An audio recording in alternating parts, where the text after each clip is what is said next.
ನಮಸ್ಕಾರ. ನೀವು ಕೇಳ್ತಾ ಇದ್ದೀರಾ ನಿಮ್ಮ ಬೆಳಗಾವಿಯ ಮೊಟ್ಟ ಮೊದಲ ಸಮುದಾಯ ಬಾನುಲಿ ಕೇಂದ್ರ. ಇದು KLE ಧ್ವನಿ 90.4 FM. ನಮ್ಮ ಇಂದಿನ ವಿಶೇಷ ಕಾರ್ಯಕ್ರಮಕ್ಕೆ ಪ್ರೀತಿಯ ಸ್ವಾಗತ ಕೋರ್ತಾ ಇದ್ದೀನಿ. ಎಂದಿನಂತೆ ನಾನು ಅನುಪಮ.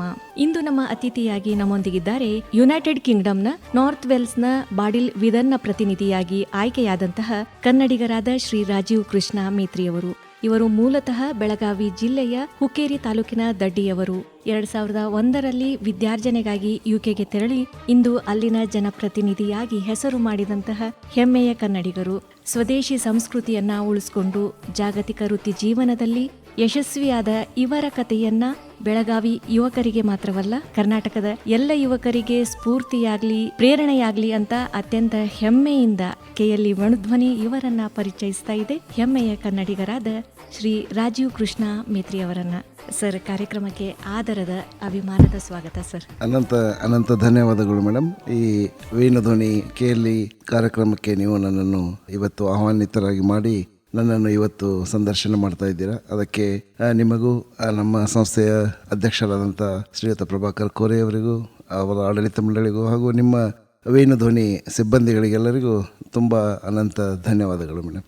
ಸರ್, ಮೊಟ್ಟ ಮೊದಲನೇದಾಗಿ ಒಂದು ಸಣ್ಣ ಗ್ರಾಮ ದಡ್ಡಿಯಿಂದ UK ವರೆಗಿನ ತಮ್ಮ ಪಯಣವನ್ನ ಹೇಳೋದಾದ್ರೆ, ಈಗ ತಮ್ಮ ಪ್ರಾರಂಭಿಕ ದಿನಗಳು ಆ ಬಗ್ಗೆ ನೆನೆಯೋದಾದ್ರೆ. ನಾನು ಮೂಲತಃ ನೀವು ಹೇಳಿದಾಗೆ ಹುಕ್ಕೇರಿ ತಾಲೂಕಿನ ದಡ್ಡಿ ಗ್ರಾಮ ಮೇಡಮ್. ಇದು ಒಂದು ತುಂಬ ಚಿಕ್ಕ ಊರು. ಆಮೇಲೆ ಅಲ್ಲಿ ಕಾಲೇಜ್ ವಿದ್ಯಾಭ್ಯಾಸ ಅದೇನೂ ಇಲ್ಲ, ಪ್ರೈಮರಿ ಮತ್ತು ಹೈಸ್ಕೂಲ್ ಇದೆ. ಆಮೇಲೆ ನಾನು ಹುಟ್ಟಿದ್ದು ಬೆಳಗಾವಿ ಸಿವಿಲ್ ಹಾಸ್ಪಿಟ್ಲಲ್ಲಿನೇ. ಆಮೇಲೆ ನನ್ನ ಬಾಲ್ಯ ವಿದ್ಯಾಭ್ಯಾಸ ಪ್ರೈಮರಿ ಅಥವಾ ಪ್ರಾಥಮಿಕ ಶಾಲೆ ಅಂತ ಹೇಳ್ತಿರಲ್ಲ, ಅದು ದಡ್ಡಿಯಲ್ಲಿಯೇ ಮುಗಿಸಿದೆ. ಆಮೇಲೆ ಮಧ್ಯದಲ್ಲಿ ನಮ್ಮ ತಂದೆ ತಾಯಿ ಶಿಕ್ಷಕರಾದ್ದರಿಂದ ಸ್ವಲ್ಪ ಎಮ್ಕನ್ಮಡಿಯಲ್ಲಿಯೂ ಸಹ ನಾನು ನನ್ನ ಪ್ರಾಥಮಿಕ ವಿದ್ಯಾಭ್ಯಾಸ ಮುಗಿಸಿದೆ. ಸೊ ನಾನು ಮೂಲತಃ ಕನ್ನಡ ಮಾಧ್ಯಮ. ಅದನ್ನು ಕನ್ನಡ ಮಾಧ್ಯಮ ಅಂತ ಯಾಕೆ ಸ್ಟ್ರೆಸ್ ಮಾಡ್ತಿದ್ದೀನಿ ಅಂತಂದರೆ, ನಾನು ಕನ್ನಡ ಅಭಿಮಾನಿ. ಕರ್ನಾಟಕದಲ್ಲಿ ಹುಟ್ಟಿ ಕನ್ನಡ ಅಭಿಮಾನಿಯಾಗಿ ಯುನೈಟೆಡ್ ಕಿಂಗ್ಡಮ್ನಲ್ಲೂ ಕನ್ನಡದ ಸೇವೆಯನ್ನು ಸಲ್ಲಿಸ್ತಾ ಇದ್ದೀನಿ.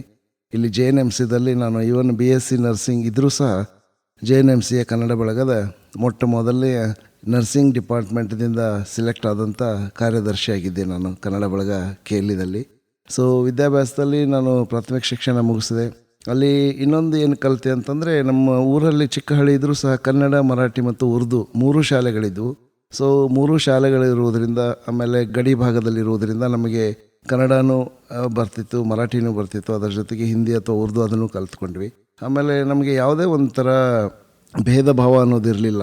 ಹಿಂದೂಗಳಿರಲಿ, ಮುಸ್ಲಿಂ ಮಕ್ಕಳಿರಲಿ ಅಥವಾ ಕ್ರಿಶ್ಚಿಯನ್ಸ್ ಇರಲಿ, ಎಲ್ಲರ ಜೊತೆಗೇ ಇರ್ತಿದ್ವಿ. ಯಾವ ಭಾಷೆ ಬಗ್ಗೆ ಯಾವಾಗಲೂ ನಮಗೆ ಒಂದು ಭೇದ ಭಾವ ಅಂತೂ ಇರಲಿಲ್ಲ, ಯಾವಾಗಲೂ ಜಗಳ ಇರಲಿಲ್ಲ. ಬೆಳಗಾವಿಗೆ ಬಂದ ಮೇಲೆ ಎಲ್ಲ ಗೊತ್ತಾಗಿತ್ತು. ಆಮೇಲೆ ಸೊ ನಾವು ಭಾಳ ಪ್ರೀತಿಯಿಂದ ಇರ್ತಿದ್ವಿ. ಆಮೇಲೆ ನಮ್ಮದು ಬ್ರೇಕ್ ಟೈಮ್ ಏನು ಇರ್ತಿತ್ತಲ್ಲ ಮಧ್ಯದಲ್ಲಿ, ನಮ್ಮ 3 ಶಾಲೆ ಶಿಕ್ಷಕರೆಲ್ಲ ಸೇರಿಕೊಂಡು ಒಂದೇ ಟೈಮಿಗೆ ಬಿಡ್ತಿದ್ರು ಮಕ್ಕಳನ್ನ ಆಟ ಆಡಲಿಕ್ಕೆ. ಸೊ ಆ ಟೈಮಲ್ಲಿ ನಾವು ಕಬಡ್ಡಿ, ಖೋ ಖೋ, ಲಗೋರಿ ಈ ಥರ ಎಲ್ಲ ಆಟಗಳನ್ನ ಚಿಕ್ಕಂದಿನಲ್ಲಿ ಎಲ್ಲರ ಜೊತೆಗೆ ಬೆರೆತನೇ ನಾವು ಬೆಳೆದಿವಿ. ಆಮೇಲೆ ಅಲ್ಲಿ ಶಿಕ್ಷಕರು ಸಹ ನಮ್ಗೆ ಯಾವುದೂ ಭೇದ ಭಾವ ತೋರಿಸ್ತಾ ಇರಲಿಲ್ಲ. ಸೊ ಹೀಗಾಗಿ ನಾವು ಒಂದು ಭಾಳ ಒಳ್ಳೆಯ ಪರಿಸರದಲ್ಲಿ ಬೆಳೆದ್ವಿ. ಯಾಕಂದರೆ ಒಂದು ನಾವು ಸಸಿ ನೆಡ್ತೀವಿ, ಆ ಸಸಿ ಬೆಳಿಬೇಕಂತಂದರೆ ಒಂದು ಒಳ್ಳೆಯ ಪರಿಸರ ಬೇಕು. ಆಮೇಲೆ ಅದನ್ನು ಪ್ರೊಟೆಕ್ಷನ್ನು ಮಾಡಬೇಕು, ಅದಕ್ಕೆ ಒಳ್ಳೆಯ ಗೊಬ್ಬರನೂ ನೀಡಬೇಕು, ನೀರು ಬಿಸಿಲೆಲ್ಲ ಬೇಕು. ಅದೇ ಥರ ಒಂದು ಮಗು ಪ್ರಾಥಮಿಕ ಶಿಕ್ಷಣ ಅನ್ನೋದಿರುತ್ತಲ್ಲ, ಅದು ಒಂದು ಬಹಳ ದೊಡ್ಡ ಒಂದು ಫೌಂಡೇಶನ್ ಅಂತ ಹೇಳ್ತೀವಿ, ಅಡಿಪಾಯ. ಸೊ ಈಗ ಒಂದು ದೊಡ್ಡ ಬುರ್ಜ್ ಖಲೀಫಾ ದುಬೈಯಲ್ಲಿ ಮಾಡಿದ್ದಾರೆ, ಆದರೆ ಬುರ್ಜ್ ಖಲೀಫಾ ಎಷ್ಟು ಎತ್ತರ ಬೆಳೆಸಿದ್ದಾರೆ ಅನ್ನೋದು ಮುಖ್ಯ ಅಲ್ಲ, ಅದರ ಅಡಿಪಾಯ ಹೆಂಗಿದೆ ಅನ್ನೋದು ಬಹಳ ಮುಖ್ಯ. ಅದೇ ಥರ ನನಗೆ ಪ್ರಾಥಮಿಕ ಶಿಕ್ಷಣದಲ್ಲಿ ತುಂಬ ಒಳ್ಳೆಯ ಫೌಂಡೇಶನ್ ಸಿಕ್ತು, ಒಳ್ಳೆಯ ಶಿಕ್ಷಕರು ಸಿಕ್ಕರು, ಆಮೇಲೆ ಒಳ್ಳೆಯ ಪರಿಸರ ಸಿಕ್ತು, ಹೀಗಾಗಿ ಒಳ್ಳೆಯ ಗೆಳೆಯರು ಸಿಕ್ಕರು. ಹೀಗಾಗಿ ಸೊ ನಾನು ಏನು ಈ ಲೆವೆಲ್ಗೆ ಮುಟ್ಟಿದ್ದೀನಲ್ಲ, ಆ ಪ್ರಾಥಮಿಕ ಶಿಕ್ಷಣದಲ್ಲಿ ಸಿಕ್ಕಂಥ ಒಂದು ಒಳ್ಳೆಯ ಅಡಿಪಾಯದಿಂದ ಅಂತ ನಾನು ಹೇಳ್ಬೋದು. ಆಮೇಲೆ ತಂದೆ ತಾಯಿ ಶಿಕ್ಷಕರಾದದ್ರಿಂದ ಅವಾಗ ಅನ್ನಿಸ್ತಾ ಇತ್ತು ನಮಗೆ, ಏನಪ್ಪ 24 ಗಂಟೆ ಮನೆಯಲ್ಲೂ ಟೀಚರ್ಸು, ಸ್ಕೂಲಲ್ಲೂ ಟೀಚರ್ಸು, ಅಪ್ಪ ಅಮ್ಮನೂ ಇಲ್ಲೂ, ಅಲ್ಲೂ ಅಪ್ಪ ಅಮ್ಮ, ಈ ಥರ ಒಂಥರ ಬೇಜಾರು ಆಗ್ತಿತ್ತು ಒಂದೊಂದು ಸಲ. ಯಾಕಂದರೆ ಈಗಿನ ವರ್ಡಲ್ಲಿ ಯೂಸ್ ಮಾಡ್ಬೇಕಂತಂದರೆ 24/7 ನಾನು CCTV ಅಂಡ್ರು ಇರ್ತಾ ಇದ್ದೆ, ಆ ಥರ ಅನ್ನಿಸ್ತಾ ಇತ್ತು. ಸೊ ಬಟ್ ಈಗ ಅದನ್ನು ನೋಡಿದರೆ ಅದರಿಂದ ಭಾಳ ಉಪಯೋಗ ಆಗಿದೆ ನನಗೆ. ನನ್ನ ಜೀವನದಲ್ಲಿ ಒಂದು ಒಳ್ಳೆಯ ಫೌಂಡೇಶನ್ ಸಿಕ್ಕಿದೆ. ಯಾಕಂದರೆ ಅವರು ನಮ್ಮನ್ನು ಕಂಟಿನ್ಯೂಸ್ ಅಬ್ಸರ್ವ್ ಮಾಡೋದ್ರಿಂದ ನನ್ನ ತಂದೆ ತಾಯಿಯ ಸಹಕಾರ, ಆಶೀರ್ವಾದ ಎಲ್ಲ ಸಿಕ್ಕಿತು. ಆಮೇಲೆ ಅವ್ರನ್ನ ನಾನು ಯಾವ ಥರ ಬೆಳಿಬೇಕು ಅನ್ನೋದು ಪ್ರೋತ್ಸಾಹಿಸಿದರು. ಆಮೇಲೆ ಈವನ್ ಪ್ರಾಥಮಿಕ ಶಿಕ್ಷಣ ಇದ್ದರೂ ಸಹ ಆವಾಗ ಚಿಕ್ಕ ವಯಸ್ಸಿನಲ್ಲಿ ನಮಗೆ ನಮ್ಮ ತಂದೆ ತಾಯಿ ಶಾಲಾಭ್ಯಾಸ ಮತ್ತು ಚಟುವಟಿಕೆಗಳ ಜೊತೆಗೆ ವಾಚನಾಲಯ ಇತ್ತು, ಸಣ್ಣದು ವಾಚನಾಲಯ.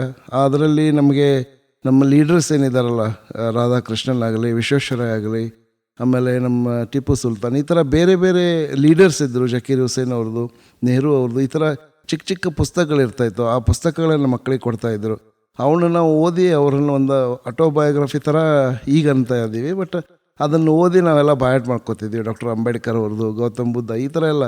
ಆಮೇಲೆ ಅದರ ಜೊತೆಗೆ ಒಂದು ದೊಡ್ಡ ಪುಸ್ತಕ ಇತ್ತು ಮೇಡಮ್. ಈಗ ಇಲ್ಲಿ MBBS ವಿದ್ಯಾರ್ಥಿಗಳು ಯಾವ ಥರ ಓದ್ತಾರಲ್ಲ, ಆ ಥರ ಒಂದು ದೊಡ್ಡ ಪುಸ್ತಕ ಇತ್ತು. ಆ ಎತ್ಕೊಂಡು ತೊಗೊಂಡು ಹೋಗೋದಂದ್ರೆ ಕಷ್ಟ ಆಗ್ತಿತ್ತು. ಆ ಚಿಕ್ಕದ ನಾವೆಲ್ಲ ಚಿಕ್ಕವರಿದ್ದಾಗ ಅದಕ್ಕೆ ಜ್ಞಾನ ಗಂಗೋತ್ರಿ ಅಂತ ಹೆಸರಿತ್ತು. ಅದರಲ್ಲಂತೂ ಎಲ್ಲ ಇತ್ತು. ಅದರಲ್ಲಿ ಶಿಕ್ಷಣದ ಬಗ್ಗೆ, ಸಾಹಿತ್ಯದ ಬಗ್ಗೆ, ಭಾಷೆ ಬಗ್ಗೆ, ರಾಜ್ಯದ ಬಗ್ಗೆ. ಸೊ ಅದನ್ನು ನಾವು ಸಣ್ಣವರಿದ್ದಾಗ ನಮ್ಮ ತಂದೆ ತಾಯಿ, ನನಗಷ್ಟೇ ಅಲ್ಲ ನಮ್ಮ ಎಲ್ಲ ಮಕ್ಕಳಿಗೂ ಓದಲಿಕ್ಕೆ ಓದುವ ಹವ್ಯಾಸ ಬೆಳೆಸಿದ್ರು ನಮಗೆ. ಸೊ ಹಿಂಗಾಗಿ ಓದುವುದರಿಂದ ಭಾಳ ಒಂದು ಒಳ್ಳೆಯ ಜ್ಞಾನ ಸಿಗುತ್ತೆ. ಅಂದರೆ ಒಂದು ಓದೋದಕ್ಕೆ ಏನು ಕಡಿಮೆ ಇಲ್ಲ. ಒಂದು ಓದುವುದು ಅಂತಂದರೆ ಒಂದು ದೊಡ್ಡ ಸಾಗರ ಇದ್ದಷ್ಟು. ಅದರಿಂದ ನಾವು ಒಂದೊಂದು ಹನಿ ಹನಿ ತೊಗೊಂಡ್ರೂ ಸಹ ಅದನ್ನು ಮುಗಿಸ್ಲಿಕ್ಕೆ ಸಾಧ್ಯ ಇಲ್ಲ. ಸೊ ಈ ಹವ್ಯಾಸಗಳನ್ನು ಬೆಳೆಸ್ಕೊಂಡ್ವಿ. ಹಿಂಗಾಗಿ ಅನೇಕ ಚಟುವಟಿಕೆಗಳನ್ನು ಬೆಳೆಸ್ಕೊಂಡ್ವಿ. ಆಮೇಲೆ ಆವಾಗ ಚಿಕ್ಕಂದಿನಿಂದಲೇ ನಮಗೆ ಲೀಡರ್ಶಿಪ್ ಕ್ವಾಲಿಟೀಸ್ ಬೆಳೆಸ್ಕೊಂಡ್ವಿ. ಹಿಂಗಾಗಿ ಅದೊಂದು ಒಳ್ಳೆಯ ಭದ್ರ ಅಡಿಪಾಯ ಸಿಕ್ತು. ಅದಕ್ಕೆ ಯಾರಾದರೂ ಈಗ ಏನೋ ಚಿಕ್ಕ ಮಕ್ಕಳಲ್ಲಿ ನಾವು ಇದನ್ನು ಮಾಡಬೇಕಂತಂದರೆ ಬೆಳೆಯುವ ಸಿರಿ ಮೊಳಕೆಯಲ್ಲಿ ನೋಡು ಅಂತ ಹೇಳ್ತಾರಲ್ಲ ಮೇಡಮ್, ಆ ಥರ ನಾವು ಚಿಕ್ಕಂದಿನಲ್ಲಿ ಅವ್ರನ್ನ ಉತ್ತೇಜನ ಮಾಡಿ ಅಥವಾ ಅವ್ರನ್ನ ಪ್ರೋತ್ಸಾಹಿಸಿ ನಾವು ಅವ್ರನ್ನ ಬೆಳೆಸಬೇಕು. ಕೇವಲ ಪುಸ್ತಕದ ಹುಳುವಾಗಿ ಮಾಡಬಾರ್ದು. ಅವರಲ್ಲಿ ಇರುವಂಥ ಎಲ್ಲ ಟ್ಯಾಲೆಂಟ್ಸನ್ನು ನಾವು ನೋಡಿಕೊಂಡು ಅವ್ರನ್ನ ಬೆಳೆಸಬೇಕಂತ ನನಗೀಗ ಅನ್ನಿಸ್ತಾ ಇದೆ. ಸೊ ಅದನ್ನು ನಾನು ಹೇಳಿ ಬಯಸ್ತೀನಿ ಮೇಡಮ್. ಖಂಡಿತ ಸರ್. ಸರ್, ಇನ್ನು ತಮ್ಮ ಮುಂದಿನ ವಿದ್ಯಾಭ್ಯಾಸ ಜೊತೆಗೆ ಉನ್ನತ ಅಭ್ಯಾಸಕ್ಕಾಗಿ ತಾವು UK ತೆರಳಿದ್ದು, ಆ ಬಗ್ಗೆ? ಆ್ಯಕ್ಚುಲಿ ಉನ್ನತ ಅಭ್ಯಾಸಕ್ಕಾಗಿ ನಾನು ತೆರಳಿಲ್ಲ. ಆಮೇಲೆ ಅವಾಗ ನನಗೆ ಅಷ್ಟೊಂದು ಕಲಿಬೇಕಂತ ಆಸೆನೂ ಇರಲಿಲ್ಲ, ಕೆಪಾಸಿಟಿನೂ ಇರಲಿಲ್ಲ ಮೇಡಮ್. ಆಮೇಲೆ ಯಾಕಂತಂದರೆ ನಾನು ಇಲ್ಲಿ ಪ್ರಾಥಮಿಕ ಅಭ್ಯಾಸ ದಡ್ಡಿಯಲ್ಲಿ ಮುಗಿಸಿದೆ. ಹೈಸ್ಕೂಲ್ ವಿದ್ಯಾಭ್ಯಾಸಕ್ಕಾಗಿ ಬೆಳಗಾವಿಯಿಂದ ನಾವು ಇಬ್ಬರು ಹುಡುಗರು ಸೆಲೆಕ್ಟ್ ಆಗಿದ್ವಿ ಆ ಟೈಮಲ್ಲಿ. ಮೋಸ್ಟ್ಲಿ 1987 ಇರ್ಬೋದು, 86-87. ಆವಾಗ ಧಾರವಾಡ ಅಂದರೆ ಗೊತ್ತು, ಶಿಕ್ಷಣ ಕಾಶಿ ಅಂತ ಹೆಸರು. ಆಮೇಲೆ ನಮ್ಮ ತಂದೆ ತಾಯಿ ಶಿಕ್ಷಕರಾಗಿದ್ದರು. ಆಮೇಲೆ ನಮ್ಮ ತಂದೆ ತಾಯಿ TCH ಎಜುಕೇಷನನ್ನು ಧಾರವಾಡದಲ್ಲೇ ಮುಗಿಸಿದ್ರು. ಹೀಗಾಗಿ ಅವ್ರಿಗೆ ನನ್ನ ಮಕ್ಕಳನ್ನ ಧಾರವಾಡದಲ್ಲಿ ಓದಿಸ್ಬೇಕಂತ ಭಾಳ ಆಸೆ ಇತ್ತು. ಹೀಗಾಗಿ ನನಗೆ ಒಂದು ಕಾಂಪಿಟೇಟಿವ್ ಎಕ್ಸಾಮ್ ಇತ್ತು ಆ ಟೈಮಲ್ಲಿ, 7ನೇ ಕ್ಲಾಸ್ ಮುಗಿದ ಮೇಲೆ. ಸೊ ಆವಾಗ ರೆಸಿಡೆನ್ಷಿಯಲ್ ಸ್ಕೂಲ್ ಅಂತ ಇತ್ತು, ಸರ್ಕಾರಿ ಬಾಲಕರ ಪ್ರೌಢಶಾಲೆ ಅಂತ, ಓನ್ಲಿ ಬಾಯ್ಸ್ ಸ್ಕೂಲ್, ಆಮೇಲೆ ವಿತ್ ಹಾಸ್ಟೆಲು. ಸೊ ಆ ಸ್ಕೂಲ್ಗೆ ನನಗೆ ಸೆಲೆಕ್ಷನ್ ಆಯಿತು. ಆಮೇಲೆ ಆವಾಗ ಬೆಳಗಾವಿಯಿಂದ ಇಬ್ಬರು ಹುಡುಗರು ನಾವು ಸೆಲೆಕ್ಟ್ ಆಗಿದ್ವಿ. ಸೊ ನಾವಿಬ್ಬರು ಸೇರಿಕೊಂಡು ಅವಾಗ ಪರಿಚಯ ಇರಲಿಲ್ಲ, ಬಟ್ ಪರೀಕ್ಷೆ ಎಲ್ಲ ಮುಗಿದ ಮೇಲೆ ಅಡ್ಮಿಷನ್ ಟೈಮಲ್ಲಿ ಪರಿಚಯ ಆಯಿತು. ಸೊ ಅವಾಗ ಆಗಿನ ಕಾಲದಲ್ಲಿ ಧಾರವಾಡಕ್ಕೆ ಹೋಗೋದು ಅಂತಂದರೆ ಒಂದು 2-3 ಗಂಟೆ ಅಟ್ಲೀಸ್ಟ್ ಆಗ್ತಾಯಿತ್ತು. ಆಮೇಲೆ ರಸ್ತೆಗಳು ಸರಿ ಇರಲಿಲ್ಲ. ಆಮೇಲೆ ವಾಹನಗಳ ವ್ಯವಸ್ಥೆ ಅಷ್ಟು ಚೆನ್ನಾಗಿರಲಿಲ್ಲ. ಸೊ ಪಬ್ಲಿಕ್ ಟ್ರಾನ್ಸ್ಪೋರ್ಟಲ್ಲೇ ಹೋಗ್ಬೇಕಾಗ್ತಿತ್ತು. ಸೊ ಹಿಂಗಾಗಿ ನಾನು ಆ ಹೈಸ್ಕೂಲ್ ವಿದ್ಯಾಭ್ಯಾಸ ಧಾರವಾಡದಲ್ಲಿ ಮುಗಿಸಿದೆ. ಸೊ ಅಲ್ಲೂ ಸಹ ನನಗೆ ಒಳ್ಳೆಯ ಶಿಕ್ಷಕರು ಸಿಕ್ಕರು, ಒಳ್ಳೆಯ ಎನ್ವಿರಾನ್ಮೆಂಟ್ ಸಿಕ್ತು. ಆಮೇಲೆ ಹೊಸ ಅನುಭವ, ಮನೆಯಿಂದ ಫಸ್ಟ್ ಟೈಮ್ ಹೊರಗಡೆ ಬಂದಿದ್ದೆ. ಆಮೇಲೆ ಆಗಿನ ಒಂದು ಚಿಕ್ಕ ಏಜ್ ಇರುತ್ತಲ್ಲ, ಆ ಟೈಮಲ್ಲಿ ಒಂದು ಹುಡುಗರು ಹುಡುಗಿಯರು ಕೂಡಿ ಕಲಿಯೋ ಒಂದು ಪ್ರೈಮರಿ ಸ್ಕೂಲಲ್ಲಿ ಇದ್ವಲ್ಲ, ಆ ಥರ ಆ ಎಕ್ಸ್ಪೀರಿಯೆನ್ಸ್ ಇರಲಿಲ್ಲ. ಓನ್ಲಿ ಬಾಯ್ಸ್ ಅಷ್ಟೇ ಇದ್ವಿ. ಆಮೇಲೆ ಅಲ್ಲಿ ಧಾರವಾಡದಲ್ಲಿ ಶಿಕ್ಷಣ ಮುಗಿಸಿ ಆಮೇಲೆ 3 ವರ್ಷ ಮನೆಯಿಂದ ಹೊರಗಿದೆ. ನಮ್ಮ ತಂದೆ ತಾಯಿ ದಿನಾಲೂ ಅಳ್ತಿದ್ರು, ನನ್ನ ಮಗನ ಹೊರಗಡೆ ಕಳಿಸಿದೀವಿ ಅಂತೇಳಿ. ಅಲ್ಲಿಂದ ಅದಕ್ಕಾಗಿ ನಮ್ಮ ತಾಯಿ ತಂದೆ ಏನು ಮಾಡಿದರು, ನನಗೆ ವಾಪಸ್ 10th ಮುಗಿದ ತಕ್ಷಣ ನನಗೆ JSS ಅಂತ ಆಗಿನ ಟೈಮಲ್ಲಿ ಒಳ್ಳೆ ಕಾಲೇಜ್ ಇತ್ತು ಧಾರವಾಡದಲ್ಲಿ, JSS, ಅಲ್ಲಿ ಕಲಿಬೇಕಂತ ಇತ್ತು ಸೈನ್ಸ್ ಎಜುಕೇಷನು. ಬಟ್ ಆದರೆ ಏನು ಮಾಡಿದರು, ನಮ್ಮ ತಂದೆ ತಾಯಿ ವಾಪಸ್ ಇಲ್ಲಿ ಬೆಳಗಾವಿಗೆ ಬಂದರು. ಬೆಳಗಾವದಲ್ಲಿನೂ ನನ್ನ ರೂಮ್ ಮಾಡಿರಬೇಕು. ಅದಕ್ಕೆ ನಮ್ಮ ತಂದೆ ತಾಯಿ ಅಂದರು, ನಮ್ಮ ತಾಯಿ ತವರೂರು ಸಂಕೇಶ್ವರ. ಸೊ ಹಿಂಗಾಗಿ ಸಂಕೇಶ್ವರಲ್ಲಿನೂ ಒಳ್ಳೆ ಕಾಲೇಜ್ ಇದೆ, ಸೊ ಇಲ್ಲಿನೇ ನೀನು ಅಪ್ ಆ್ಯಂಡ್ ಡೌನ್ ಮಾಡ್ಬೋದು ದಡ್ಡಿಯಿಂದ ಅಂಥೇಳಿ ನನಗೆ PUC ಸಂಕೇಶ್ವರದಲ್ಲಿ ಹಾಕಿದರು. ಆಮೇಲೆ ಅಲ್ಲಿ ಮುಗಿದ್ಮೇಲೆ PUC 2 ಮುಗಿದ್ಮೇಲೆ ಅನದರ್ ಜರ್ನಿ. ಆವಾಗ ಒಂದು ಒಳ್ಳೆಯ ಇಂಪಾರ್ಟೆಂಟ್ ಘಟ್ಟ ಅಂತ ಹೇಳ್ತಾರಲ್ಲ, ಯಾವುದಾದ್ರೂ ಎಜುಕೇಷನು ಯೂನಿವರ್ಸಿಟಿಗೆ ಹೋಗ್ಬೇಕಂತೇಳಿ. ಸೊ ಎಲ್ಲ ತಂದೆ ತಾಯಿಗೆ ಆಸೆ ಇದ್ದಂಗೆ ನನ್ನ ತಂದೆ ತಾಯಿನೂ ನನಗೆ ಡಾಕ್ಟರ್ ಮಾಡಬೇಕು ಅಂತ ಭಾಳ ಆಸೆ ಇತ್ತು. ಆಮೇಲೆ ಆವಾಗ ಮಕ್ಕಳು ಅಷ್ಟು ನಾವು ಚಿಕ್ಕವರು, ನಮಗೇನು ತಂದೆ ತಾಯಿ ಎಲ್ಲಿ ಕಲಿಸ್ತಾರಲ್ಲ ಅಲ್ಲಿ ಹೋಗಿ ಕಲಿಯೋದು ಅಷ್ಟೇ ನಮ್ಮದು ಇದು. ಸೊ ನಾನು ಇದನ್ನೇ ಮಾಡ್ತೀನಿ ಅಂತ ಹೇಳುವಷ್ಟು ಈಗಿನ ಮಕ್ಕಳದಷ್ಟು ನಾವು ಮ್ಯಾಚ್ಯೂರಿಟಿ ಇರಲಿಲ್ಲ. ಆಮೇಲೆ ತಂದೆ ತಾಯಿ ಇಂಜಿನಿಯರಿಂಗ್ ಕಳಿಸಿದ್ರೆ ಇಂಜಿನಿಯರಿಂಗ್ ಹೋಗೋದು. ಆಮೇಲೆ ನಾವು JNMCದಲ್ಲಿ ನಾನು MBBS ಮಾಡಲಿಕ್ಕೆ ಬಂದೆ. ಸೊ ಸ್ವಲ್ಪ ತಂದೆಯವರು ಸ್ವಲ್ಪ ಸಾಮಾಜಿಕ ಕಾರ್ಯಗಳಲ್ಲಿದ್ದರು, ಸ್ವಲ್ಪ ಲೀಡರ್ಶಿಪ್ ಮಾಡ್ತಿದ್ರು, political support background ಇತ್ತಂತೇಳಿ B Shankaranand ಅಂತ ಮಾಜಿ ಮಂತ್ರಿಗಳಿದ್ದರು. ಆಮೇಲೆ ಅವರು ತುಂಬ ಆತ್ಮೀಯರು ನಮ್ಮ ಚೇರ್ಮನ್ರಾದಂಥ ಪ್ರಭಾಕರ್ ಕೋರೆ ಸರ್ ಅವರಿಗೆ. ಆಮೇಲೆ ಕೋರೆ ಸರು ಮತ್ತು ಪ್ರಕಾಶ್ ಹುಕ್ಕೇರಿ ಅವರೆಲ್ಲರೂ ಒಂದೇ ಗ್ರೂಪಲ್ಲಿದ್ದರು. ಸೊ ಅವಾಗ ನಾನು ಅವರೆಲ್ಲ ಇನ್ಫ್ಲೂಯೆನ್ಸಿಂದ ವಿದೌಟ್ ಡೊನೇಷನ್ ನನಗೆ MBBS ಸೀಟ್ ಇಲ್ಲಿ JNMCದಲ್ಲೇ ಸಿಕ್ಕಿತ್ತು ಅವಾಗ. ಸೊ ಬಟ್ ಅನ್ಫಾರ್ಚುನೇಟ್ಲಿ ನಾನು ಬಂದೆ, ಎಲ್ಲರೂ ಅಡ್ಮಿಷನ್ ಮಾಡಿಸಿದ್ವಿ. ಡಾಕ್ಟರ್ ರಾಜಶೇಖರ್ ಅಂತ ಪ್ರಿನ್ಸಿಪಾಲ್ ಇದ್ದರು, ಅವ್ರು ನಮ್ಮನ್ನೆಲ್ಲ ಒಳಗಡೆ ಕರೆದು ಪಾರ್ಲೆ ಬಿಸ್ಕಿಟು ಟೀ ಎಲ್ಲ ಕೊಟ್ಟು ನಮಗೆ ಫಾರ್ಮ್ ಎಲ್ಲ ತರಿಸಿಕೊಟ್ರು, ಫಿಲ್ ಮಾಡಿದ್ವಿ. ಬಟ್ ಅಡ್ಮಿಷನ್ ಆಗಬೇಕಂತಂದರೆ ಫೀಸ್ ತುಂಬಬೇಕಲ್ಲ. ಸೊ ಬೇಗ ಹೋಗಿ ಸಿಂಡಿಕೇಟ್ ಬ್ಯಾಂಕಲ್ಲಿ ಒಂದು ಚಲನ್ ತುಂಬನ್ನಿ, 1,20,000 30,000 something they told me. So ನನಗೇನೂ ಗೊತ್ತಿಲ್ಲ ಅವಾಗ, ನಾನು ಜಸ್ಟ್ 16-17 ಇಯರ್ಸ್ ಓಲ್ಡ್. ಆಮೇಲೆ ನಮ್ಮ ತಂದೆಯವರು ಬಂದು ಹೇಳಿದರೆ, ನಮ್ಮ ತಂದೆಯವರು ಅಂದರು, ಇಲ್ಲ ರೀ ನಾವು ಇನ್ಫ್ಲೂಯೆನ್ಸಲ್ಲಿ ಬಂದಿದ್ದೀವಿ ಮಿನಿಸ್ಟ್ರ್ ಕಡೆಯಿಂದ, ನಾವು ಯಾಕೆ 1 ಲಕ್ಷ ತುಂಬಬೇಕು ಅಂತಂದರು. ಅವಾಗ ಅವರು ಒಬ್ಬರು ಕ್ಲಾರ್ಕ್ ಇದ್ದರು, ಐ ಕಾಂಟ್ ರಿಮೆಂಬರ್ ಅವ್ರ ಹೆಸರು. ಅವ್ರು ನನಗೆ, ಇಲ್ಲ ಸರ್ ನೀವು ಪ್ರತಿ ವರ್ಷವೂ ಇಷ್ಟು ತುಂಬಬೇಕು, ಇದು ಫೀಸು, ನೀವು ಭಾಳ ಲಕ್ಕಿ ಇದ್ದೀರಿ, ನಿಮ್ಗೆ 1 ರೂಪಾಯಿನೂ ನಾವು ಡೊನೇಷನ್ ತೊಗೊಳ್ತಾ ಇಲ್ಲ ಅಂತ ಹೇಳಿದರು. ಹಂಗಾಗಿ ಅವರು ನಮ್ಮ ತಂದೆ ಕಣ್ಣಲ್ಲಿ ನೀರು ಬಂತು ಅವಾಗ. ಯಾಕಂತಂದರೆ ನಾವು ಅವಾಗಲೇ ನಮ್ಮ ತಂದೆ ರಿಟೈರ್ಡ್ ಆಗಿದ್ದರು. ಅವರು ಪೆನ್ಷನ್ನೇ ಒಂದು 3-4 ಲಕ್ಷ ರೂಪಾಯಿ ಇತ್ತು. ಸೊ ಅವರು ಒಂದು ಸ್ಮಾಲ್ ಶಾಪಿಂಗ್ ಕಾಂಪ್ಲೆಕ್ಸ್ ಅದ ಕಟ್ಟಬೇಕಂತ ಅವ್ರ ಆಸೆ ಇತ್ತು, ಕಟ್ತಾಯಿದ್ರು. ಹಿಂಗಾಗಿ ಇನ್ನೂ ನಾನು 3 ಜನ ಮಕ್ಕಳು, ನಾನು ಶಾಲಾ ಶಿಕ್ಷಕ ನಿವೃತ್ತ ಆಗಿದ್ದೀನಿ, ನನಗೆ ಹೆಂಗೆ ಇಷ್ಟು ಕೆಪಾಸಿಟಿ. ಆವಾಗ ಅವ್ರು ಸರ್ ಹೇಳಿದರು, ನಿಮಗೆ ಇಷ್ಟು ಪ್ರತಿ ವರ್ಷ ಒಂದು 5 ವರ್ಷ ಕಟ್ಟಬೇಕು, ಅಟ್ಲೀಸ್ಟ್ ಒಂದು 10-15 ಲ್ಯಾಕ್ಸ್ ಖರ್ಚು ಬರುತ್ತೆ ಅವ್ನು MBBS ಮುಗಿಸ್ಬೇಕಂತೇಳಿ. ಹಿಂಗಾಗಿ ನಮ್ಮ ತಂದೆ ಕಣ್ಣಲ್ಲಿ ನೀರು ಬಂತು. ಆವಾಗ ಅವ್ರಿಗೊಂದು ಆಶ್ವಾಸನೆ ಕೊಟ್ಟೆ, ಆ ಕಣ್ಣೀರು ಇನ್ನೂ ನನಗೆ ನೆನಪಿದೆ. ಆವಾಗ ನಾನು ಆಶ್ವಾಸನೆ ಕೊಟ್ಟೆ, ಅಪ್ಪ ನೀವೇನು ಕಾಳಜಿ ಮಾಡಬೇಡಿ, ನಾನು ಬಿ ಶಂಕರ ನಂತರ BSc ಡಿಗ್ರಿ ಮಾಡ್ತೀನಿ, ಆಮೇಲೆ LLB ಮಾಡಿ ನಾನು ಪಾಲಿಟಿಕ್ಸಲ್ಲಿ ಹೋಗ್ತೀನಿ ಅಂತ ಅವಾಗ ಆ ಟೈಮಲ್ಲಿ ಹೇಳಿದ್ದೆ ನಾನು. ಅದು ಹೆಂಗೆ ನನಗೆ ವರ್ಡ್ ಬಂದಿತ್ತೋ ಗೊತ್ತಿಲ್ಲ. ಆಮೇಲೆ ಅದು ಹಂಗಾಗಿ ನಾನು ಲಕ್ಕೀಲಿ ಚೇರ್ಮನ್ರ ಸಹಾಯದಿಂದ, ಪ್ರಕಾಶ್ ಹುಕ್ಕೇರಿ ಅವ್ರ ಸಹಾಯದಿಂದ, ಆಮೇಲೆ ಬಿ ಶಂಕರಾನಂದ್ ಅವ್ರ ಸಹಾಯದಿಂದ ಸಾಲೇರ್ ಅಂತ ನಮ್ಮ ನರ್ಸಿಂಗ್ ಕಾಲೇಜ್ ಫೌಂಡರ್ ಪ್ರಿನ್ಸಿಪಾಲ್ ಇದ್ರು ಆ ಟೈಮಲ್ಲಿ. ಸೊ ಅವ್ರ ಹತ್ರ ನಮ್ಮ ಕಳಿಸ್ಕೊಟ್ರು. ಸೊ ಅಲ್ಲಿ BSc ನರ್ಸಿಂಗ್ ಸೀಟ್ ಸಿಕ್ತು. ಸೊ ಅವಾಗ BSc ನರ್ಸಿಂಗ್ ಯಾಕೆ ಮಾಡಿದ್ವಿ ಅಂತಂದರೆ, BSc ನರ್ಸಿಂಗ್ ವಿದ್ಯಾರ್ಥಿಗಳು ಬಿಳಿ ಕೋಟ್ ಹಾಕ್ತಿದ್ರು, ಸ್ಟೆಥೋಸ್ಕೋಪ್ ತೊಗೊಂಡು ಕಾಲೇಜಲ್ಲಿ ಅಡ್ಡಾಡ್ತಿದ್ರು. ಅವಾಗ ನೋಡಿದೆ ಇವರು ಡಾಕ್ಟರ್ ಥರನೇ ಇದ್ದಾರಲ್ಲ, ಏನು ನರ್ಸ್ ಅಂತ. ಅವಾಗ ಅಷ್ಟೊಂದು ಪಾಪ್ಯುಲರ್ ಇರಲಿಲ್ಲ. ಸೊ ಹಿಂಗಾಗಿ ನಾನು ಇದನ್ನೇ ಮಾಡ್ತೀನಿ ಅಂತ ಅದನ್ನು ಚೂಸ್ ಮಾಡಿಕೊಂಡೆ. But I really enjoyed the profession. 4 ವರ್ಷ ಮುಗಿಸಿದೆ. 1998ರಲ್ಲಿ BSc ನರ್ಸಿಂಗ್ ಮುಗಿಸಿದೆ. ಆಮೇಲೆ ಮುಗಿದ ತಕ್ಷಣ ಇಮಿಡಿಯೇಟ್ಲಿ ಜಾಬ್ ಸಿಗ್ತಾಯಿತ್ತು. ಅವಾಗ 1,500 ರೂಪಾಯಿ ನಮ್ಮದು ಸ್ಟೈಫಂಡ್ ಇತ್ತು ಆ ಟೈಮಲ್ಲಿ ಫಸ್ಟ್. ಬಟ್ ಸುಮ್ಮನೆ ಲೋಕಲ್ ಬೆಳಗಾವಿ ಹುಡುಗರು ಇದ್ದಾರೆ ಅಂತೇಳಿ ನಮಗೆ ಒಂದು 500 ರೂಪಾಯಿ ಜಾಸ್ತಿ ಕೊಡ್ತಿದ್ರು, ICU ಅಲೌನ್ಸ್ ಅಂತ ಹಿಂಗೆ. ಸೊ ಅವಾಗ KLE ಆಸ್ಪತ್ರೆ, ನಾವು ಚಿಕ್ಕದ ಆಸ್ಪತ್ರೆಯಲ್ಲಿ ಶುರು ಮಾಡಿದ್ವಿ, ಈಗಿನ ಡೆಂಟಲ್ ಕಾಲೇಜ್ ಏನಿದೆಯಲ್ಲ ಅಲ್ಲಿ. ಬಟ್ ನಾವು ಕಾಲೇಜ್ ಮುಗಿಯೋವರೆಗೆ 97-98ರಲ್ಲಿ ಹೊಸ ಆಸ್ಪತ್ರೆ ಓಪನ್ ಆಯಿತು. ಹೊಸ ಆಸ್ಪತ್ರೆಯಲ್ಲಿ ನಾನು ಇಂಟೆನ್ಸಿವ್ ಥೊರಾಸಿಕ್ ಯೂನಿಟ್ ಅಂತಂದರೆ ಡಾಕ್ಟರ್ ದೀಕ್ಷಿತ್ ಅವರು ಹಾರ್ಟ್ ಸ್ಪೆಷಲಿಸ್ಟ್ ಡಾಕ್ಟರ್, ಅವಾಗ KLEದಲ್ಲಿ ಕೆಲಸ ಮಾಡ್ತಿದ್ರು, ಅವ್ರ ಅಂಡರ್ ಕೆಲಸ ಮಾಡಿದ್ವಿ. ಆಮೇಲೆ ಅವು ಮಧ್ಯದಲ್ಲಿ ಈಗಿನ ನಾರಾಯಣ ಹೃದಯಾಲಯದ ಮುಖ್ಯಸ್ಥರಾದಂಥ ಡಾಕ್ಟರ್ ದೇವಿ ಶೆಟ್ಟಿ ಅವರು ನಮ್ಮ KLE ಆಸ್ಪತ್ರೆಗೆ ಬರ್ತಾಯಿದ್ರು. ಯಾಕಂದರೆ ದೀಕ್ಷಿತ್ ಸರ್ ಅವರು ತುಂಬ ಒಳ್ಳೆಯ ಆತ್ಮೀಯ ಮಿತ್ರರಿದ್ದರು. ಸೊ ಹಿಂಗಾಗಿ ಅವರಂಥ ಅನುಭವಿಗಳಂಥ ವೈದ್ಯರ ತಂಡದಲ್ಲಿ ನಮಗೆ ಕೆಲಸ ಮಾಡೋ ಅವಕಾಶ ಸಿಕ್ತು.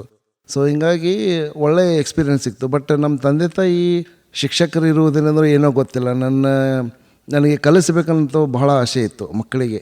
ಸೊ ಅದಕ್ಕೆ ನನಗೆ ಕರ್ನಲ್ AK ಸಿಂಗ್ ಅಂತ ಆಡಳಿತಾಧಿಕಾರಿ ಇದ್ದರು ಆಸ್ಪತ್ರೆದು, ಅವರು ಮತ್ತು ನಾವು ಕಂಪ್ಲೀಟ್ ಮಾಡಿದಾಗ ಹೂಲಿ ಸರ್ ರಿಟೈರ್ಡ್ ಆಗಿದ್ದರು. ಆಮೇಲೆ ಜೋಶಿ ಮೇಡಮ್ ಅಂತ ಪ್ರಿನ್ಸಿಪಾಲ್ ಆಗಿದ್ದರು. ಅವ್ರಿಗೆ ಹೋಗಿ ನಾನು ಕೇಳ್ಕೊಂಡೆ, ಮೇಡಮ್ ನಂಗೆ ಕಲಿಸ್ಬೇಕಂತ ಭಾಳ ಆಸೆ ಇದೆ, ನನಗೆ ಕಲಿಸ್ಲಿಕ್ಕೂ ಅವಕಾಶ ಕೊಡಿ, ಬಟ್ ನಾನು ಕ್ಲಿನಿಕಲ್ಸ್ನೂ ಮಾಡಬೇಕು, ಕಲಸನ್ನು ಮಾಡಬೇಕು. ಅವಾಗ ಐ ವಾಸ್ ಸೋ ಲಕ್ಕಿ, ನನಗೆ 7:30 to 1:30 ITUದಲ್ಲಿ ಕೆಲಸ ಮಾಡೋಕ್ಕೆ ಕೊಟ್ಟರು. ಆಮೇಲೆ 2 to 5 ನನಗೆ ಕಲಿಸ್ಲಿಕ್ಕೆ ಅಪಾರ್ಚುನಿಟಿ ಮಾಡಿಕೊಟ್ರು ಸ್ಕೂಲಲ್ಲಿ, ನರ್ಸಿಂಗ್ ಸ್ಕೂಲಲ್ಲಿ.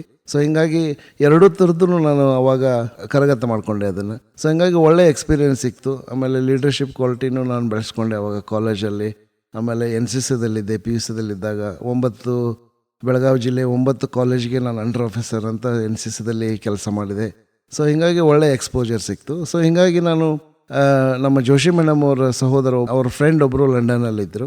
ಸೊ ಹಿಂಗಾಗಿ ಅವ್ರ ಕಡೆಯಿಂದ ಕಾಲ್ ಬರ್ತಾಯಿತ್ತು. ಸೊ ಆವಾಗ ಮೇಡಮ್ ಕೇಳಿದರು, ಯಾರಾದರೂ ಫಾರಿನ್ಗೆ ಹೋಗೋರಿದ್ದರೆ ನಾವು ಒಂದು ಎಕ್ಸಾಮ್ ಇದೆ ಬಾಂಬೆದಲ್ಲಿ, ಸೊ ಅದು ಎಕ್ಸಾಮ್ ಪಾಸಾಗಿ ಹೋಗ್ಬೋದು ಅಂತೇಳಿ. ಸೊ ಆ್ಯಕ್ಚುಲಿ ಮೇಡಮ್ ಅವರು ನಮ್ಮನ್ನು ಪುಷ್ ಮಾಡಿದ್ದಾರೆ. ಯಾಕಂತಂದರೆ ಜೋಶಿ ಮೇಡಮ್ ಅವರು ಅದೇ ರಿಟೈರ್ಡ್ ಆಗಿ ವಿಕ್ಟೋರಿಯಾದಲ್ಲಿ KLE ಜಾಯ್ನ್ ಆಗಿ ಆಮೇಲೆ ಅವರು ಯುರೋಪ್ ಪ್ರವಾಸ ಮಾಡ್ಕೊಂಡು ಬಂದರು.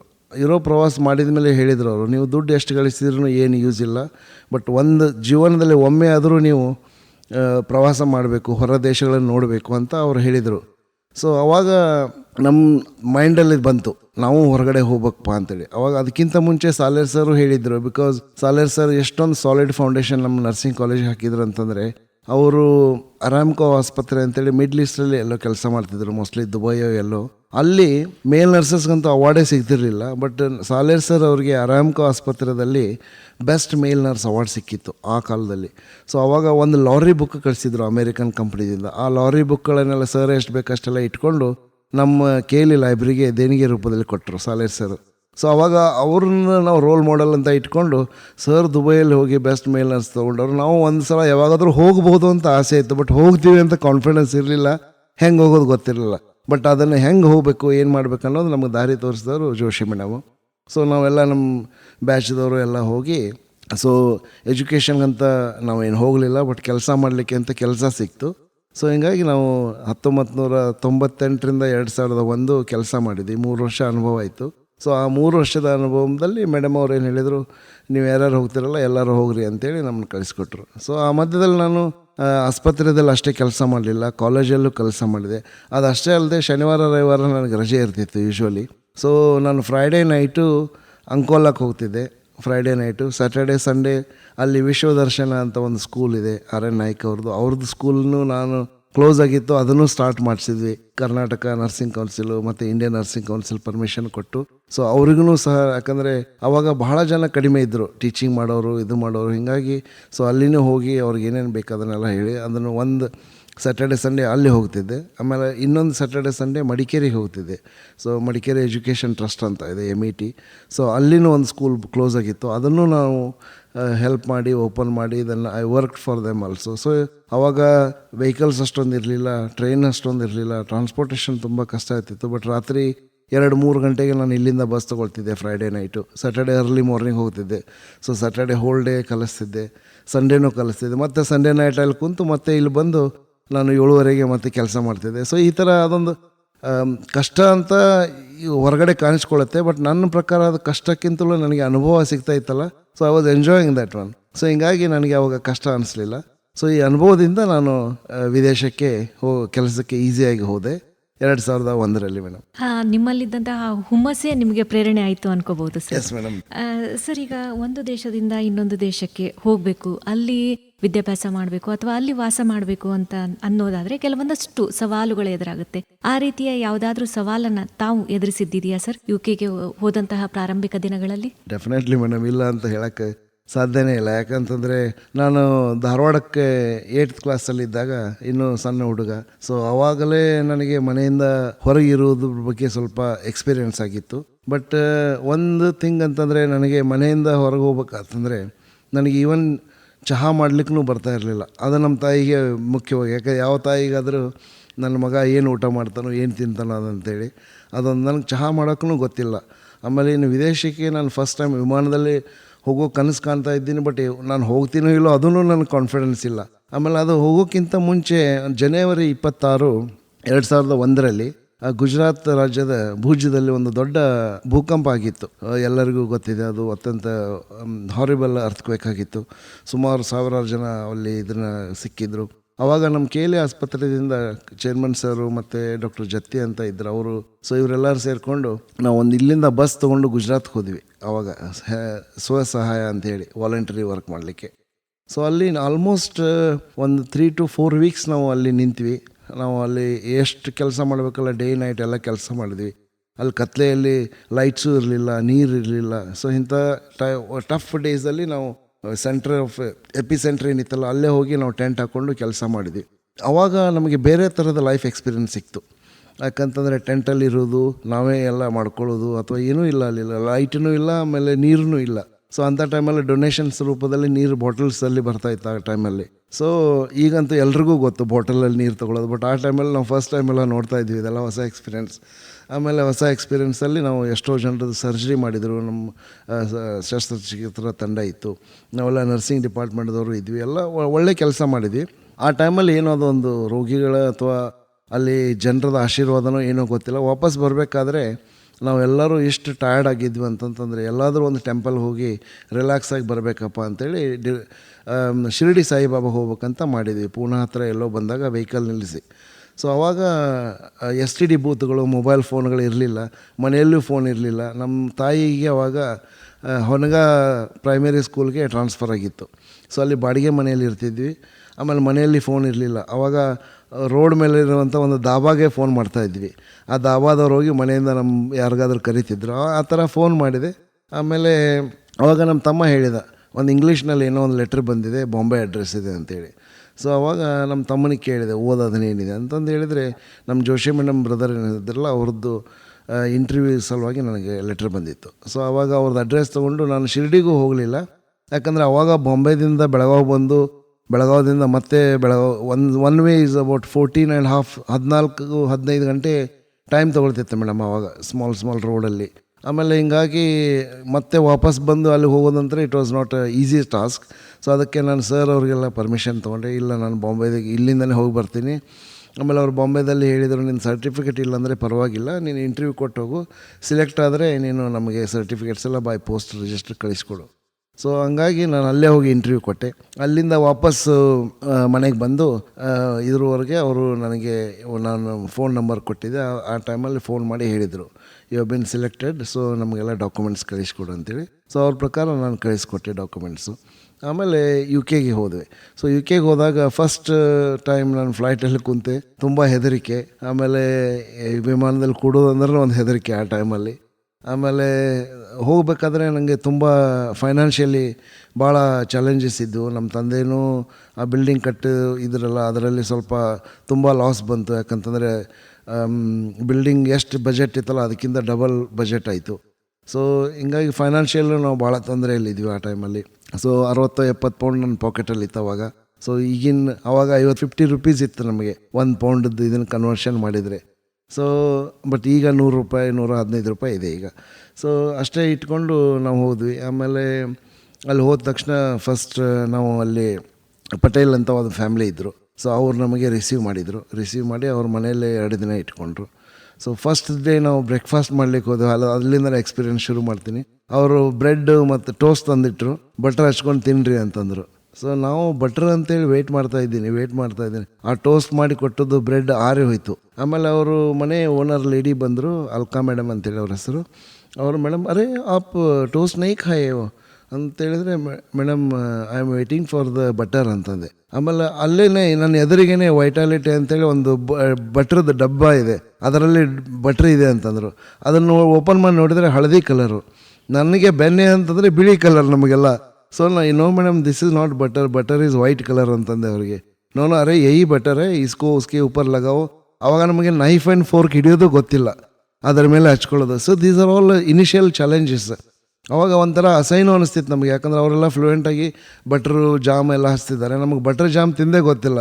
ನಾವೆಲ್ಲ ಜೋಳದ ರೊಟ್ಟಿ ತಿಂದು ಬೆಳೆದವರು, ಚಪಾತಿನೂ ವೆರಿ ರೇರ್ಲಿ ನಾವು ಯಾವಾಗಾದರೂ ತಿಂತಿದ್ವಿ. ಸೊ ಅವಾಗ ಒಂಥರ ಅನಿಸ್ತು. ಆಮೇಲೆ ನನ್ನ ಜೊತೆಗೆ ಅವಾಗ ದಾಂಡೇಲಿ ಒಬ್ಬಳು ಹುಡುಗಿ, ಗುಲ್ಬರ್ಗಾದವ್ರ ಗಂಡನ ಮನೆ ಬಿಜಿ ಅಂತ ಒಬ್ಬರು ಬಂದಿದ್ರು ನನ್ನ ಜೊತೆಗೆ. ನಾವಿಬ್ಬರು ಜೊತೆಗೆ ಹೋಗಿದ್ವಿ. ಅವಳು ಪಾಪ 7 months or 8 months ಹುಡುಗಿನ ಬಿಟ್ಟು ಬಂದಿದ್ದಳು, ಇಲ್ಲಿ ಮಗಳಿದ್ದು ಹುಟ್ಟಿದ್ದಳು ಅದೇ. ಸೊ ನಾವಿಬ್ಬರು ಜೊತೆಗೆ ಹೋಗಿದ್ದು ಅಂತೇಳಿ ನಾವಿಬ್ಬರು ಜೊತೆಗೇ ಕೆಲಸ ಮಾಡಲಿಕ್ಕೆ ಕೊಟ್ಟರು. ಸೊ ಆಮೇಲೆ ನಮಗೆ ಅಡುಗೆ ಮಾಡೋದಂತೂ ಗೊತ್ತಿಲ್ಲ. ಆಮೇಲೆ ಲಕ್ಕಿಲಿ ನಮ್ಮ ವರ್ಕಿಂಗ್ ಏರಿಯಾದಲ್ಲಿ ಬಿಜಿ ಅವಳಿಗೆ ಅಡುಗೆ ಮಾಡೋಕ್ಕೆ ಬರ್ತಿತ್ತು. ಆಮೇಲೆ ನಾನು ಅವಳಿಗೆ ಭಾಳ ಬೆಸ್ಟ್ ಆಯ್ತು ಅಂದೆ. ನಾನು ಅವಳಿಗೆ ಕ್ಲಿಯರಾಗಿ ಹೇಳಿದೆ, ನನಗೆ ಅಡುಗೆ ಮಾಡೋಕ್ಕೆ ಬರೋಲ್ಲ, ನೀನು ಅಡುಗೆ ಮಾಡು, ಕ್ಲೀನಿಂಗು ಶಾಪಿಂಗ್ ಎಲ್ಲ ನಾನು ಮಾಡ್ತೀನಿ ಅಂತಂದೆ. ಸೊ ಹಿಂಗಾಗಿ ಅದೊಂದು ಈಸಿ ಇದನ್ನಾಯಿತು. ಆಮೇಲೆ ನನ್ನ ಮನೆಗೆ ತಿಳಿಸ್ಬೇಕಲ್ಲ, ನಾವು ಅವಾಗ ಇನ್ಲ್ಯಾಂಡ್ ಲೆಟ್ರ್ ಅಂತ ಇಲ್ಲಿ ಭಾಳ ಜನರಿಗೆ ಗೊತ್ತಿಲ್ಲ ಮೋಸ್ಟ್ಲಿ, ಅಂತರ್ದೇಶೀಯ ಕಾರ್ಡು, ಅದನ್ನು ಬರಿತಾ ಇದ್ವಿ. ಆ ಲೆಟ್ರ್ ಬರೆದ್ರೆ ಆ ಲೆಟ್ರು ಫಸ್ಟ್ ಟೈಮ್ ನನ್ನ ಮನೆಗೆ ಮುಟ್ಟಿ ನನಗೆ ರಿಟರ್ನ್ ಆನ್ಸರ್ ಬರಲಿಕ್ಕೆ ನಿಯರ್ಲಿ 40 days ತಗೊಳ್ತು. 40 days ಅಲ್ಲಿವರೆಗೆ ನನಗೇನೂ ಗೊತ್ತಿಲ್ಲ ಹೆಂಗಿದ್ದಾರೆ ಮನೆಯಲ್ಲಿ, ಎಲ್ಲಿದ್ದಾರೆ ಅಂತೇಳಿ. ಯಾಕಂದರೆ 2-3 ಸಲ ಫೋನಲ್ಲಿ ಟ್ರೈ ಮಾಡಿದೆ. ಸೊ ಫೋನಲ್ಲಿ ಟ್ರೈ ಮಾಡಬೇಕಾದ್ರೆ ಕನೆಕ್ಷನ್ಸ್ ಆಗ್ತಾಯಿಲ್ಲ, ಸಿಕ್ಕಾಪಟ್ಟೆ ದುಡ್ಡು ಹೋಗ್ತಾ ಇದೆ. ಸೊ ಹಿಂಗಾಗಿ ತುಂಬ ಡಿಫಿಕಲ್ಟ್ ಆಯಿತು. ಸೊ ಅವಾಗ ಅಡುಗೆದೊಂದು ತುಂಬ ರಿಲ್ಯಾಕ್ಸ್ ಆಯ್ತು ನನಗೆ, ಯಾಕಂದರೆ ಅವಳು ಅಡುಗೆ ಮಾಡ್ತಾಳಪ್ಪ ಅಂತೇಳಿ. ಸೊ ಆ ಟೈಮಲ್ಲಿ ನಾವು ಮನೆಯಲ್ಲಿ ನಾವು ಒಂದು 3-4 ಜನ ಬ್ರದರ್ಸು, ನಮ್ಮ ತಾಯಿಗೆ ಹೆಣ್ಮಕ್ಳೆಲ್ಲ ಸಿಸ್ಟರ್ಸರು. ಸೊ ಮನೆಯಲ್ಲಿ ಇವು ಕಸ ಗುಡಿಸೋದು, ಹಾಸಿಗೆ ಹಾಕೋದು, ಬಾಂಡೆ ಎಲ್ಲ ನಮ್ಮ ತಾಯಿ ತೊಳೆದ ಮೇಲೆ ತಂದಿಡೋದು, ಇಂಥವೆಲ್ಲ ಕೆಲಸ ಮಾಡ್ತಾಯಿದ್ವಿ ಹುಡುಗರು. ಸೊ ಬಟ್ ಅಡುಗೆ ಮಾಡೋದು ಗೊತ್ತಿರಲಿಲ್ಲ. ಸೊ ಹಿಂಗಾಗಿ ಬಿಜಿ ನಮ್ಮ ಫ್ರೆಂಡು ತುಂಬ ಹೆಲ್ಪ್ ಮಾಡಿದರು.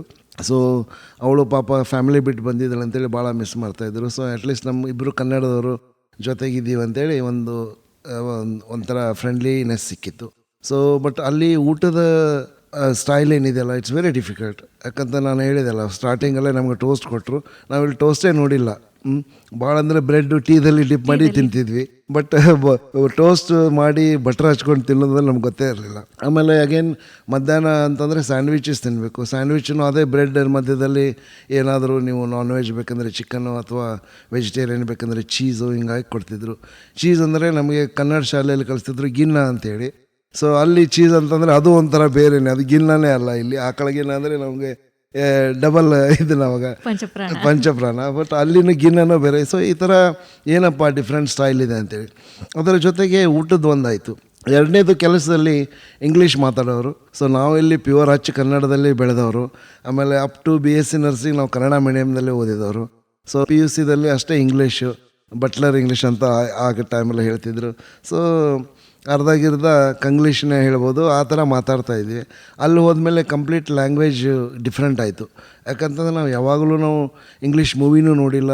ಆಮೇಲೆ ಇಂಗ್ಲೀಷ್ ಭಾಷೆ ಜೊತೆಗೆ ನಮಗೆ ಕನೆಕ್ಷನ್ಸ್ ಇಲ್ಲ. ಹೀಗಾಗಿ ಅವರು ಭಾಷೆನ ಅರ್ಥ ಮಾಡ್ಕೊಳ್ಳೋದು ಭಾಳ ಚಾಲೆಂಜ್ ಆಯಿತು ನಮಗೆ. ಸೊ ಈಗಿನ ಕಾಲದಲ್ಲಿ ಎಲ್ಲ ಯೂಟ್ಯೂಬ್ ಇದೆ, ಡಿಜಿಟಲ್ ಮೀಡಿಯಾ ಇದೆ, ಸೋಷಿಯಲ್ ಮೀಡಿಯಾ ಇದೆ, ಸುಮಾರು ಜನರು ಇಂಟ್ರ್ಯಾಕ್ಟ್ ಆಗ್ತಾರೆ. ಆವಾಗ ನಮಗೇನೂ ಗೊತ್ತಿರಲಿಲ್ಲ. ಸೊ ಹಿಂಗಾಗಿ ಜನರ ಜೊತೆಗೆ ಅವ್ರನ್ನ ಅಂಡರ್ಸ್ಟ್ಯಾಂಡ್ ಮಾಡ್ಕೊಳ್ಳೋದು ಸ್ವಲ್ಪ ಭಾಳ ಚಾಲೆಂಜ್ ಆಗ್ತಿತ್ತು. ಆಮೇಲೆ ಅವ್ರನ್ನ ನಾವು ಹೇಳ್ತಿದ್ವಿ, so I am really sorry. ಆಮೇಲೆ ಮಾತಾಡೋ ಸ್ಟೈಲು, ಸೊ ಏನಾದರೂ ನಾವು ಕೇಳಬೇಕಂತಂದರೆ ಅಲ್ಲೇ ಏನ್ಲೇ ಹೇಳಲೆ ಅಂತ ನಾವು ಇಲ್ಲೇ ಹೇಳ್ತೀವಿ. ಬಟ್ ಅಲ್ಲಿ everything is very polite. English language ಅಥವಾ English people are there, very politely they speak. ಅವ್ರು ನಾವು ಕೇಳಬೇಕಂತಂದರೆ excuse me, I am sorry, can you repeat it, ಎಲ್ಲದಕ್ಕೂ ಸಾರಿ, ಎಕ್ಸ್ಕ್ಯೂಸ್ ಮೀ ಅಂದರೆ ಪೊಲೈಟ್ನೆಸ್ ನಮಗಿರಲಿಲ್ಲ. ನಾವೆಲ್ಲ ಅವರಿಗೆ ಎಷ್ಟು ರೂಢ ಇದ್ದಾನಪ್ಪ ರಾಜೀವ್ ಅಂತ ಅವರು ನಮ್ಮನ್ನ ಬಗ್ಗೆ ಮಾತಾಡ್ಕೊಳ್ತಾ ಇದ್ರು. ಬಟ್ ಆಮೇಲೆ ಸ್ವಲ್ಪ ವರ್ಷ ಆದ ನಂತರ ನಾವು ಅವ್ರಿಗೆ ತಿಳಿಸಿ ಹೇಳಿದ್ವಿ, ಸೊ ಇಲ್ಲ ಇಟ್ಸ್ ನಾಟ್ ರೂಡ್ನೆಸ್, ಇಟ್ ಈಸ್ ಇದೇ ಥರ ಮಾತಾಡ್ತೀವಿ ನಾವು ಅಂತ. ಯಾಕಂತಂದರೆ ನಾವು ಕನ್ನಡದಲ್ಲಿ ಹೇಳಿದ್ದನ್ನು ನಾವು ಇಂಗ್ಲೀಷ್ನಲ್ಲೇ ಟ್ರಾನ್ಸ್ಲೇಟ್ ಆ್ಯಕ್ಚುಲಿ ಮಾಡ್ಲಿಕ್ಕೆ ಬರ್ತಾ ಇರಲಿಲ್ಲ. ಸೊ ಭಾಷೆದೂ ಒಂದು ಚಾಲೆಂಜಸ್ ಆಗ್ತಿತ್ತು.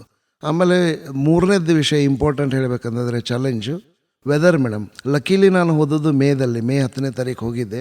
ಅಲ್ಲಿ ಅದೇ ಬೇಸಿಗೆ ಕಾಲ ಶುರುವಾಗಿತ್ತು. ಸೊ ಅವಾಗ ನಮಗೇನೂ ಅನಿಸ್ಲಿಲ್ಲ. ಬಟ್ ಅಂದರೂ ಇಲ್ಲಿಗೆ ಅಲ್ಲಿಗೆ ಕಂಪೇರ್ ಮಾಡಿದರೆ ಇಲ್ಲಿ ಚಳಿಗಾಲದಲ್ಲಿ ನಾವು ಸ್ವೆಟರ್ ಹಾಕ್ಕೊಂಡು ಹೊರಗಡೆ ಹೋಗ್ಬೇಕು ಅಥವಾ ಮಂಕಿ ಕ್ಯಾಪ್ ಹಾಕ್ಕೊಂಡು ಹೊರಗಡೆ ಹೋಗಂತ ಹೇಳ್ತಿದ್ರು. ಇಲ್ಲಿ ಎಷ್ಟು 20 ಡಿಗ್ರಿ ಇರುತ್ತಲ್ಲ, ಅಲ್ಲಿ 20 ಡಿಗ್ರಿ ಸಮ್ಮರಲ್ಲಿರುತ್ತೆ. ಸೊ ಅವಾಗ ನಮಗೆಲ್ಲ ನನ್ನ ಲಕ್ಕೀಲಿ ಡಾಕ್ಟರ್ ದೀಕ್ಷಿತ್ ಸರ್ ನನಗೆ ವಿಂಟರ್ ಕ್ಲೋತ್ಸ್ ಎಲ್ಲ ಕೊಡಿಸಿದ್ರು. ಬೆಂಗಳೂರು ಅಲಂಕಾರ್ ಪ್ಲಾಜಾದಲ್ಲಿ ಕರ್ಕೊಂಡೋಗಿ ಅವರೇ ಕೊಡಿಸಿದ್ರು ನನಗೆಲ್ಲ. ಆಮೇಲೆ ಯಾಕಂದರೆ ನಮಗೆ ತೊಗೊಳ್ಳೋ ಕೆಪಾಸಿಟಿ ಇರಲಿಲ್ಲ ಆ ಟೈಮಲ್ಲಿ, ಅವ್ರು ಸರ್ ಹೆಲ್ಪ್ ಮಾಡಿದರು.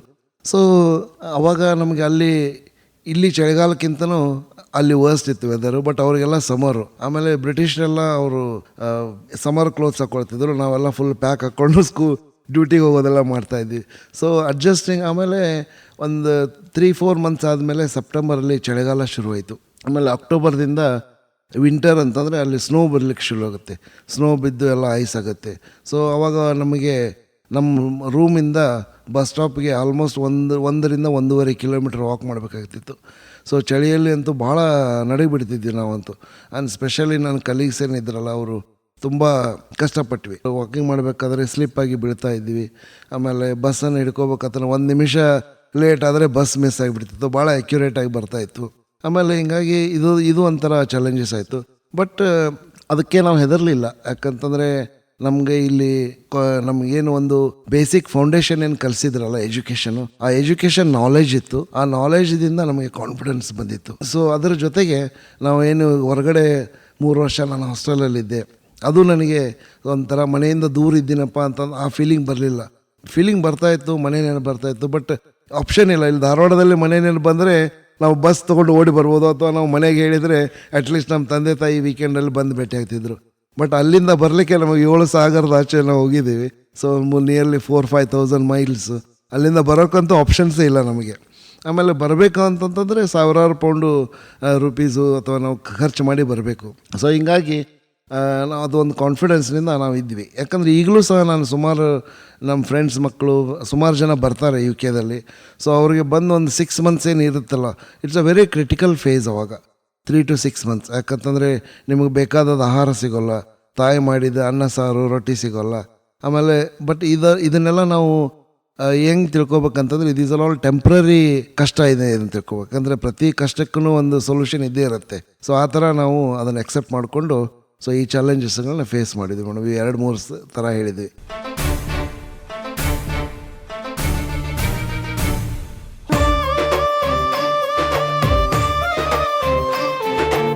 ಸ್ನೇಹಿತರೆ, ನಮ್ಮ ಇಂದಿನ ವಿಶೇಷ ಕಾರ್ಯಕ್ರಮದಲ್ಲಿ ಶ್ರೀ ರಾಜೀವ್ ಕೃಷ್ಣ ಮೇತ್ರಿಯವರು ಅವರು ನಡೆದು ಬಂದ ದಾರಿ, ಅವರ ಜೀವನದ ಅನುಭವಗಳನ್ನ ನಮ್ಮೊಂದಿಗೆ ಹಂಚಿಕೊಳ್ತಾ ಇದ್ದಾರೆ. ಇವರೊಂದಿಗಿನ ಮಾತುಕತೆಯನ್ನ ಮುಂದಿನ ಸಂಚಿಕೆಯಲ್ಲಿ ಮುಂದುವರಿಸೋಣ ಅಂತ ಹೇಳ್ತಾ ಕಾರ್ಯಕ್ರಮವನ್ನು ಮುಗಿಸ್ತಾ ಇದ್ದೇವೆ. ಕಾರ್ಯಕ್ರಮದ ಕುರಿತು ನಿಮ್ಮ ಅನಿಸಿಕೆಗಳನ್ನ ನಮಗೆ ತಿಳಿಸಬಹುದು. ನಮ್ಮ ದೂರವಾಣಿ ಸಂಖ್ಯೆ 9019904904. ಹೀಗೆ ಕೇಳ್ತಾ ಇರಿ ಪ್ರೀತಿಯಿಂದ. ಇದು KLE ಧ್ವನಿ 90.4 FM. ನಮಸ್ಕಾರ.